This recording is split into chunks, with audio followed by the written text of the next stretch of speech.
오늘 함께 말씀 보겠습니다. 전도서 8장 1절부터 8절까지 말씀. 그 지혜에 관한 이야기를 계속 전도자는 이야기합니다. 무엇이 지혜인가? 근데 잠언에서도 그렇고요. 지금 계속 성경은 우리에게 강조하는 것이 있습니다. 여호와를 경외하는 것. 어제 본문에도 우리가 함께 묵상을 했습니다만, 지나치게 의인이 되지 말아라, 지나치게 지혜자가 되지 말아라 라고 하는 문맥상 의미가 무엇인지를 분명히 이야기를 했습니다. 그러니까 의롭게 살려고 노력하는 것 자체를 포기하라 라는 의미가 아니라고 말씀드렸죠. 내가 의롭다, 내가 정말 지혜롭다 라는 근거 없는 자기 확신, 자기 만족, 교만에 대한 사실 경고였습니다. 그렇게 가지 않으려면 핵심이 뭐였냐면 어제 18절이었죠. 어제 18절. 로마서 3장 18절에 있는 것과 어제 7장 18절에 있는 것이 연결이 되더라 라고 어제 묵상을 했습니다. 그 사람들이 왜 그런다고요? 로마서에 나오는 그 사람들, 유대인이나 헬라인이나 다 똑같아요? 다 죄인이에요? 왜 그런다고요? 하나님을 두려워함이 없다. 어제 본문에서도 하나님을 경외하는 자는 이 모든 일에서 벗어날 것이다. 어제 묵상에서 읽어보셨나요? 되게 굉장히 독특한 문장 구조로 되어 있더라고요. 불평할 수밖에 없어요. 더 앞서는 거예요. 이것이 큰 함정이에요. 그러니까 이렇게 아마 글을 쓰신 것 같아요. 전정주, 진정주라는 분이 쓰신 건데, 저는 누구신지 잘 모르겠어요. 근데 이제 그 기도학교라는 책을 쓰신 것 같아요. 약사인 것 같기도 하고. 근데 거기도 그렇게 나와 있죠. 교회에 어떤 문제를 놓고 기도하다 보면 하나님은 가만히 계시는 것 같고 누구보다 내가 더 의롭다는 생각이 들 때가 있다라는 거예요. 그때가 있죠. 네. 다른 사람들은 다 가만히 있는 것 같고 나 혼자 고민하는 것 같고 나 혼자 의로운 것 같다는 생각이 드는 거예요. 근데 여기 내가 그 문제에 대한 해결책을 다 알고 있다고 생각하는 거죠. 저 집사는 이렇게 해야 되는데, 저 목사는 이렇게 해야 되는데, 저 장로님은 이렇게 해야 되는데, 저 리더는 이렇게 해야 되는데 라는 생각이 앞서는 거예요. 그러니 기도를 하고도 나서도 짜증이 나고 불평할 수밖에 없어요. 이것이 큰 함정이에요.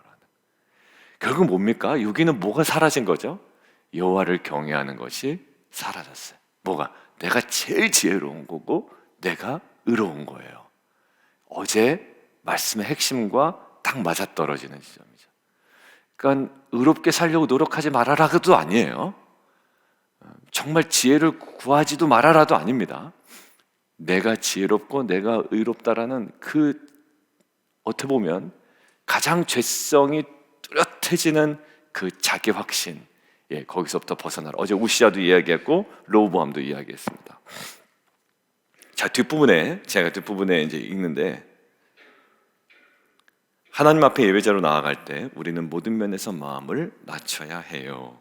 하나님이 나보다 훨씬 더 문제에 대해 전문가이시고 나는 아무것도 아니라는 겸손과 경외감이 필요해요. 여러분들, 그 남편이 화를 낼 때, 아내가 화를 낼 때, 또 어떤 주변 사람들이 갑자기 이렇게 왜 이렇게 화를 내지? 라고 할 때 그 순간만큼은 그 사람에게는 하나님을 경외하는 마음이 사실 전무하다고 보시면 돼요. 뭔가 경외하는 마음은 없고 내가 의로우니까 분이 나는 거예요. 내가 지혜로우니까 답답한 거예요. 그런데 그 순간조차도 하나님을 경외하는 자리에 내가 딱 설 수만 있으면 우리 안에 관계 속에 우리의 미숙함으로 인하여 일어날 수 있는 일들은 어떻게 보면 굉장히 줄여나갈 수가 있죠. 뒤에 보면 이렇게 되어 있죠. 얘야, 내 기도가 내 입에 나왔을 때 벌써 나는 들었어. 그런데 내가 너로 하여금 계속해서 기도하게 하는 것은 누구를 위한 거라고요? 너를 위한 거야. 내가 너에게 나의 영광을 나타낼 테니 기다려라. 다만 너의 마음과 생각이 나에게 온전히 순종하도록 너 자신을 지켜라. 여러분들 어제 이제 이게 좀 그 말씀과 연관되어서 좀 다가오는 묵상 에세이였는데요. 오늘 본문의 핵심은 뭡니까? 정말 지혜가 뭐죠? 지혜를 얘기할 때 왕을 얘기하고 무엇을 얘기합니까? 예, 왕의 명령을 얘기하는 거예요. 그러니까 왕이 하나님은 아니에요. 지금 얘기하는 것은요.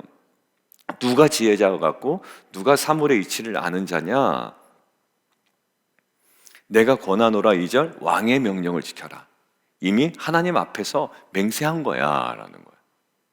여러분들 결국 지혜를 얘기할 때 오늘 8장의 8절까지 본문의 핵심은 이거예요. 진정한 권위자가 누구인지 잘 분별해야 돼라는 거예요. 내가 성질내고 내가 화나고 내가 실망하고 이 모든 것들은요, 진정한 권위자 앞에 내가 서지 못할 때 나타날 수 있는 죄성을 가진 인간의 반응이에요. 내가 왜 화를 내죠? 내 감정이 그 순간 내 하나님이거든요. 왜 내가 조급하죠? 내가 정한 시기가 하나님이고 그게 기준이 되어버렸거든요. 여러분들 결국 우리는요, 하나님을 경외한다고 하지만 사실 그 경외함을 매 순간마다 놓칠 때가 많아요. 오늘 정말 지혜로운 자가 누구냐라고 이야기할 때 정말 권위자가 누군지를 아주 분명하게 인식하는 것이 첫 출발이라는 거예요. 여러분들 진정한 권위자는 하나님이시죠. 그리고 성경에 이렇게 나와 있습니다. 몸은 죽여도 영혼은 능히 죽이지 못하는 자들을 두려워하지 말고 오직 몸과 영혼을 능히 지옥에서 멸하는 자를 두려워하라. 정말 두려워해야 될, 우리가 경외해야 될 진정한 권위자를 분별하는 것은 우리 이 땅을 살아가는 성도로서 정말 중요한 영적 태도입니다. 동일하게 지금 왕의 명령을 지켜라 라는 거죠. 눈에 보이는 가시적인 왕입니다. 근데 이것들 우리가 좀 묵상하면 우리는 하나님께서 위임하신 권위를 분별하는 것도 매우 중요한 거예요. 여러분들 가정 안의 질서는 다른 것이 아닙니다. 우리 가정에 하나님께서 허락하신 권위에 대한 내가 하나님의 그 뜻에 순종해 나가는 거예요. 내가 저 사람 이야기를 내가 왜 들어야 돼? 라는 기준으로만 계속 나가게 되면요, 질서는 다 파괴가 될 거예요. 그런데 하나님 앞에 지금 보면 이미 하나님을 가르쳐 맹세했다. 내가 권하노라 왕의 명령을 지켜라 라는 거. 여러분들 정말로 참된 지혜는 하나님 앞에 내가 살아가면 되지 뭐 라고 하지만 하나님께서 위임하신 그 권위를 분별하고 그 권위에 대해서 우리가 순종해 나가는 것도 이 땅을 살아가는 참된 지혜로운 자의 모습인 줄 믿습니다. 여러분들 10계명에 하나님 대신계명과 대인계명으로 나눈다라고 보통 이야기하죠. 근데 그때 대인계명의 첫 번째 계명이 뭡니까? 내 부모를 뭐하라? 공경하라. 그냥 단순히 우리가 이 땅에 살아가는 효도하라 이게 아니라 공경하라. 이 부모를 공경하라라고 할 때 공경이라는 히브리어가 무엇과 연관된다고요? 히브리어가 마치 하나님 앞에서 하는 것처럼 이런 느낌이라고요. 그러니까 우리가 이 땅에서 하나님께서 허락하신 권위에 대한 순종이 없는데 보이지 않는 하나님에 대해서 진정으로 우리가 예배하고 우리가 하나님을 경외할 수 있다? 이건 사실 불가한 일이 될 거예요. 왜냐하면 하나님께서 세우신 질서에 순종한다는 것은 결국 하나님께 순종한다라는 거거든요. 하나님, 내가 이 질서는 순종 못하겠습니다. 이미 그것은 뭐냐면 하나님께서 세우신 그 질서에 대해서 내가 거부해버리는 거잖아요. 하나님, 저는 이런 부모를 내 부모로 인정하기 어렵습니다. 하나님, 이러한 질서는 내가 용납하기 어렵습니다. 근데 오늘 이야기하는 거예요. 내가 권하노라 왕의 명령을 지키라. 이미 하나님을 가리켜 맹세하였습니다. 오늘 저와 여러분에게 오늘 하루 살아갈 때 우리 주변에 우리가 정말 따르고 우리가 지켜나가야 되며 우리가 정말로 소중히 다뤄야 되는 그 이 땅에서의 권위들이 있어요. 제일 먼저 부모고요. 그다음에 우리가 사회생활 할 때 그 조직이 있지 않습니까? 직장에서의 어떤 우리가 또 따라야 되는 권위가 있죠. 여러분들 그 신약 성경에 그 에베소서나 여러 가지 바울의 서신서를 보면 직장 상사에게도 그리고 우리의 관계 속에서 그 소홀히 하도록 용납하지 않아요. 너 하나님만 믿으면 된다 이렇게 얘기하고 있지 않는다고요. 우리 안에 정말 눈에 보이는 권위에 대한 순종이 제일 어렵거든요. 그런데 이것은 하나님에 대한 그 권위를 위임하신 하나님에 대한 궁극적 순종이자 그 진정으로 우리가 진정한 권위자가 누구냐라고 하는 그 물음에 대한 우리의 답변이고 또 우리의 또한 삶의 반응인 줄 믿습니다. 오늘 우리 주변에 있는 정말 그 권위 있어요. 또 어떻게 보면 텐트 치기도 무슨 그 텐트 치기가 권위자입니까? 그렇진 않죠. 그렇지만 이끌어가는 정말 귀한 직위, 섬김이 또 리더로서 우리가 그 권위, 부모에 대한 권위, 부모를 가르치려는 자녀들도 있더라고요. 어린 자녀들이 그런 것도 웃긴데 나이 40, 50이 된 자녀들이 70, 80대는 부모들을 가르치려고 해요. 그 옆에서 보면 진짜 교만해 보이더라고요. 물론 가정관계니까 제가 말하기는 어렵습니다만 가족관계니까 내가 모르는 부분이 있어요. 그러니까 그때 딱 드는 게 진짜 교만한 거예요. 자녀가. 저도 그렇지만 내가 제일 잘 알아. 어머니 그런 거잖아요. 그러니까 마치 그 모든 태도와 말투가 뭐냐면 내가 지금 제일 잘 알아. 어머니 좀 가만히 계시고 이게 맞고 이게 맞나. 그렇지 않아요. 그분들이 살아온 그 세월이 있어요. 세월이. 여러분들 이 자녀는 말 함부로 하면 안 돼요. 지금 체력이 좀 떨어지고 지금 좀 어떻게 보면 허리도 굽으시고 그래 보이지만 여러분들 그 안에 그 내공이 있습니다. 내공이 있어요. 여러분들 이 진정한 권위, 왜냐하면 그동안 우리는 권위에 순종하는 훈련을 많이 받지 못했어요. 한국 사회는 권위에 순종을 하지만 사실 우리는 권위에 순종하는 걸 많이 느끼지 못했습니다. 왜 중요하냐면 하나님께서 위임하신 권위이기 때문에 그래요. 우리가 막 지혜롭다고 얘기하죠. 내가 제일 의롭다고 얘기합니다. 거기서 제일 계속 부정되는 건 뭐냐면 권위에 대한 불순종. 사랑하는 성도 여러분, 우리 안에 다시금 이 권위가 하나님께서 위임하신 권위 그리고 진정한 하나님의 권위가 나의 삶 속에 온전히 회복되어지는 귀한 하루 되기를 주님의 이름으로 축원드립니다. 여러분들 그런데 이 권위를 인정하는 태도가 어떤 태도일까? 그냥 말 잘 들어라 이런 것만은 아닐 거예요. 근데 거기에 핵심적으로 제가 계속 요즘에 묵상하고 여러분들께도 권면드렸던 그 문구가 하나 딱 눈에 들어오더라고요. 그게 어디냐면 3절이에요. 왕 앞에서 물러가기를 급하게 하지 말아라. 왕 앞에서 물러가기를 급하게 하지 말아라. 이거 뭐냐면 왕 한참 얘기하고 있는데 알아듣겠다니까 이러면서 자기 마음대로 훅 물러가는 거예요. 뭘 나타내는 겁니까?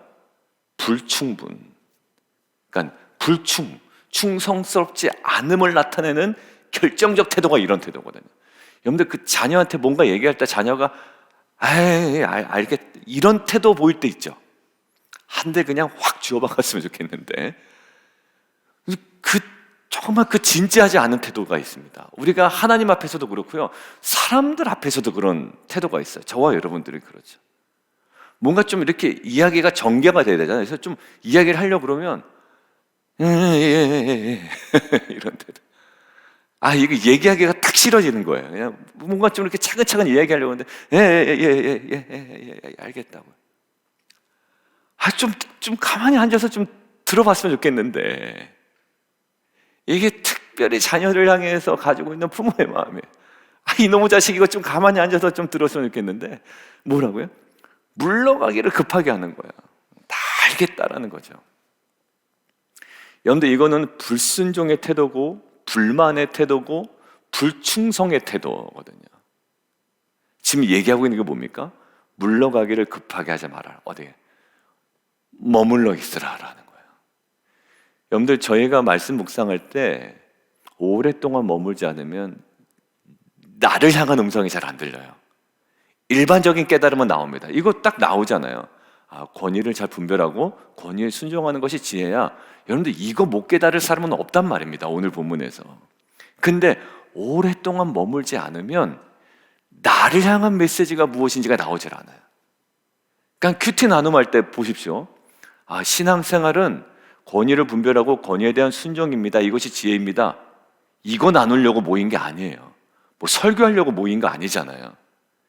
이게 나에게 어떻게 하나님께서 말씀하시고 내가 무엇을 수정해 나가며 내 삶이 어떻게 변화되고 있는지에 대한 정말 말씀이 주인되고 그 진정한 권위가 내 삶 가운데 들어왔을 때 내 삶의 변화를 나누는 거잖아요. 왕 앞에서 어떻게 물러가기를 급하게 하지 말아라. 권위자 앞에서의 그 머금을 포기하지 말아라 라는 것으로 저에게는 더욱더 선명하게 들렸습니다. 연말이라서 바쁩니다. 그리고 딱 읽어보면 대충 아는 내용들이죠. 여러분들 저는 이것이 함정이라고 생각해요. 어제 그 묵상에서 나오는 함정이에요. 여러분들 이 내용이 무슨 내용인지 아는 걸 알려고 우리가 묵상하는 거 아니에요. 그리고 이제 묵상은 이제부터 시작이라고요. 그러면 내가 분별하지 못하고 있는 권위는 뭔가? 내가 인정은 하지만 순종하지 못하고 있는 어떤 그 지점은 어디 있는가? 그리고 내가 자꾸 떠나려고 하는 말이야. 어디서부터 떠나고 있는가? 기도의 자리일 수가 있고요. 묵상의 자리인데 묵상의 어느 포인트인지는 또 각자마다 다를 거예요. 왜?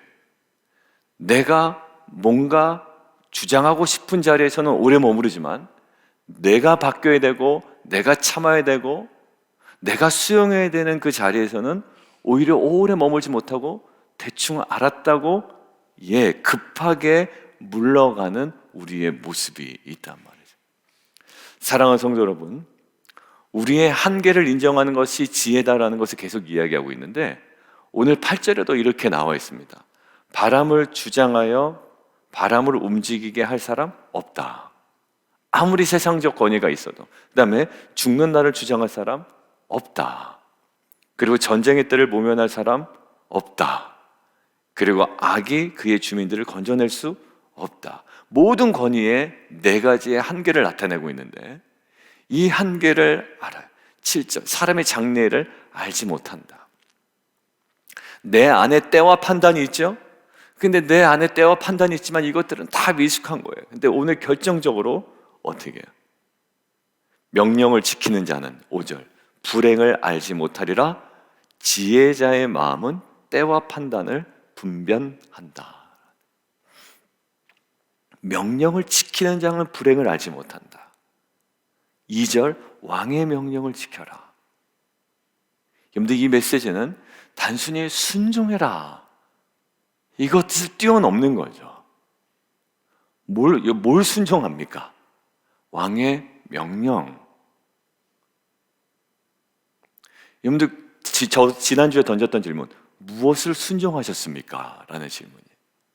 최근에 어떤 말씀에 부딪혀 내 안에 정말 거룩하고 귀한 순종이 우리 안에 예배로 드려졌습니까? 정말 지혜로운 자의 삶은 결국 뭐가 있나요? 순종의 삶이 있는 거예요. 지혜로운 자는 스스로 자뻑하는 게 아니라 정말 저 사람 지혜롭다라고 할 때 결국 어떤 삶이 드러나는가요? 아, 저 사람 말씀에 대하여 순종한 지점이 보이는 거예요. 그게 바로 그 사람이 드러낼 수 있는 지혜의 최대치죠. 뭘 어디서 주워 들은 거 가지고 얘기하는 거 중요하지 않습니다. 어디서 막 찾아가지고 이 말씀은 이런 놀라운 부분이 있다. 이게 지혜가 아니라 참된 지혜는 뭐냐? 순종에서 나오는 지혜예요. 저 사람이 참 지혜롭다라고 할 때는 말씀에 대한 명령을 지키는 순종이에요. 명령을 지키는 지혜, 그리고 왕의 명령을 지키는 지혜. 여러분들 그때 어떨까요? 그때 얼굴에 사나운 것이 변합니다. 여러분들 자기는 순종 안 하고 자꾸 이야기하는 사람들의 특징 보십시오. 얼굴이 사나워져요. 그렇죠? 자기는 순종하지 못하면서 이제 제일 겁나는 지점이 이제 딱 요 자리죠. 자기는 순종하지 못하면서 뭔가 이야기는 많이 나올 때의 특징이요. 얼굴의 낯빛이 사나워지기 시작합니다. 진정한 지혜는 뭐라고요? 이 사람의 왕의 명령을 지키고 나의 순종이에요. 저 사람 지혜롭다 할 때 우리가 딱 하나 오늘 캐치된 거, 나 지혜로운 사람입니다 라고 강조할 때 뭐 하나 드러내야 된다고요? 하나님 말씀에 대한 우리의 순종이에요. 그것이 우리가 지혜자임을 드러내는 가장 중요한 하나의 영적 표징인 줄 믿습니다. 뭐 십자가에 대해서 아무리 잘 설명을 하고 우리의 교리에 관해서 설명을 하고 십자가의 도에 대해서 정말 도인처럼 아무리 이야기를 해도 순종하지 못하는 삶은 지혜를 잃어버린 삶이라는 거예요. 이것이 어디요? 진정한 권위에 대한 인식, 그리고 권위자의 말씀에 대한 순종, 이것이 참된 지혜의 아름다운 모습인 줄 믿습니다. 얼굴에 사나운 것이 변하느니라, 이거 하나 묵상하고 찾아본 거 좀 나누고 마치겠습니다. 가인이 얼굴빛이 변해요. 언제 변합니까?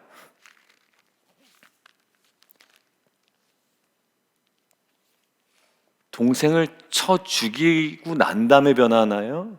죽이기 전부터 슬슬 변하기 시작하나요? 그래서 찾아봤어요. 궁금해서. 쳐 죽인 다음에 변했나? 라고 하고 창세기 4장을 보니까 가인과 그의 재물은 받지 아니하십니다. 하나님의 권위 앞에 온전히 제대로 들어지지 않은 것 같아요. 제가 왜 받아들여지지 않았나에 대해서는 충분히 말씀을 드렸고, 가인이 몹시 분하여 뭐예요? 안색이 변합니다. 여호와께서 가인에게 말씀하십니다. 어떤 얘기를 하실까요? 그 안색 가지고 이야기하신다고. 이게 좀 새롭게 다가오더라고요.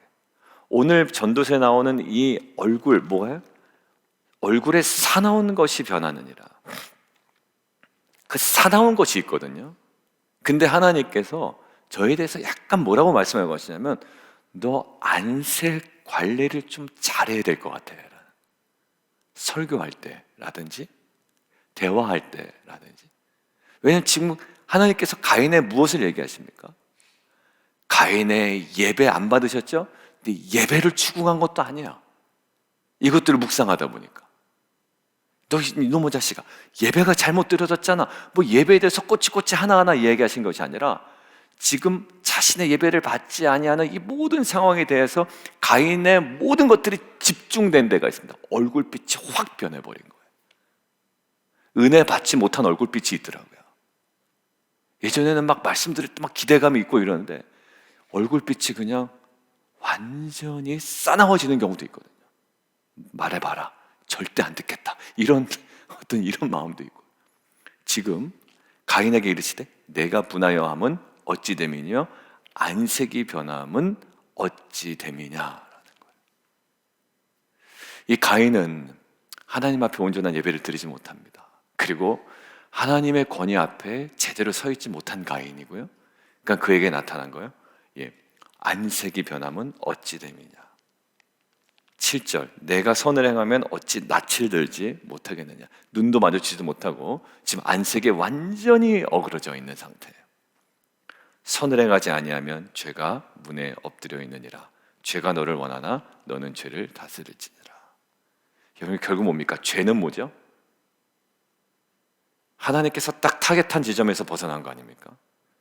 그러니까 이 죄가 문 앞에 엎드려졌다. 결국 하나님의 관점과 하나님의 권위와 하나님의 시선에서 지금 가인의 시선은 완전히 좀 멀어져 있는 상태예요. 그러니까 죄를 지적하고 계시죠. 여러분들, 정말 지혜는 뭘까요? 그 권위 앞에 다시 서는 거예요.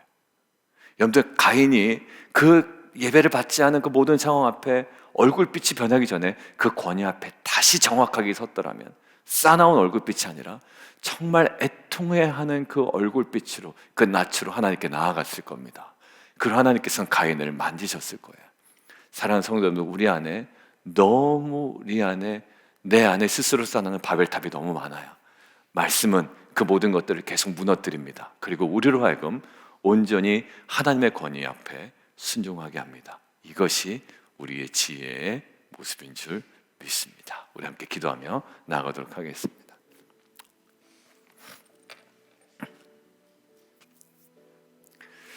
우리가 지혜자인 척해도 안 됩니다. 왜냐하면 장래일을 알지도 못하고요, 바람을 주장할 수도 없어요. 아무리 지혜자인 척해도 안 된다고. 다 들통나요. 다 들통나. 아무리 어디서 막 들은 얘기를 해도 다 들통나게 마련입니다. 죽는 날을 주장할 수도 없고, 전쟁할 때를 모면할 사람도 없고, 주민들을 악의 주민들을 건져낼 수도 없어요. 우리 스스로 건져낼 수도 없어요. 정말 보면 우리 지혜롭지 못한 거예요. 어떤 지혜도 없는 자입니다. 그런데 중요한 건 뭐냐면 정말 지혜로울 수가 있어요. 진정한 권위 앞에 우리가 설 때, 그리고 진정한 권위의 그 말씀, 그 명령, 지키는 그 순종의 삶이 정말로 우리가 지혜로운 자임을 나타내는 중요한 영적 표징이 될 겁니다. 사랑하는 성도 여러분, 오늘 우리가 지혜롭다고 스스로 뽐내는 자가 아니라 이제 철저하게 진정한 권위자이신 하나님 앞에, 하나님의 그 명령 앞에 순종으로 나아감을 통해 우리의 지혜로움이 온전히 드러나는, 그리고 그러한 지혜로움을 드러내는 저와 여러분 되기를 원합니다. 우리 함께 기도하며 함께 나가도록 하겠습니다. 기도하겠습니다.